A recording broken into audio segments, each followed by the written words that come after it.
What's the most insane way you got revenge on someone who pranked you? Curtis texted me at 2 p.m. on a Thursday like he was doing me a favor. Bro, I just saw your car getting towed from the driveway. Looked like a boot situation. I feel terrible. I was at work. I had my phone in my hand before I even finished reading the message. I called the tow company while speed walking to the parking lot. The guy on the phone sounded genuinely confused. No record of my plates. No record of my address. Nothing. I called a second company. Same thing. Curtis showed up looking like a man who had just witnessed a tragedy. Hand on my shoulder. Voice low. The whole thing. I'll drive you to the impound lot. I know where it is.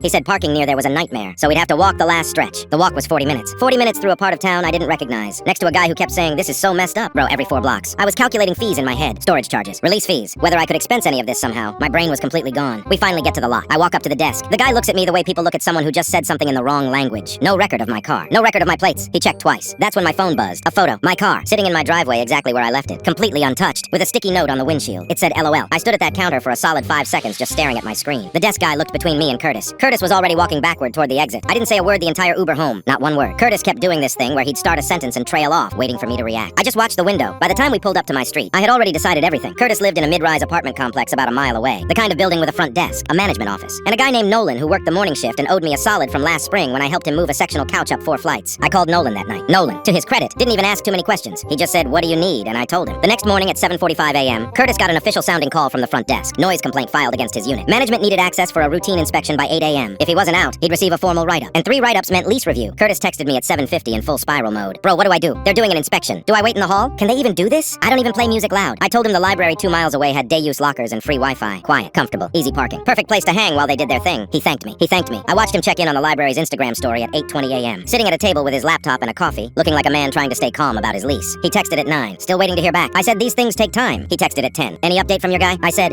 "Nolan's probably just finishing the walkthrough." At 11:15, Nolan texted him directly. "Clerical error. Wrong unit number on the complaint. No inspection was ever scheduled." Everything was fine. Curtis went completely silent for about 4 minutes. Then he texted me. "Bro." I sent him the sticky note photo. He didn't respond for 6 hours. When he finally did, it was 1 sentence. "I deserve that."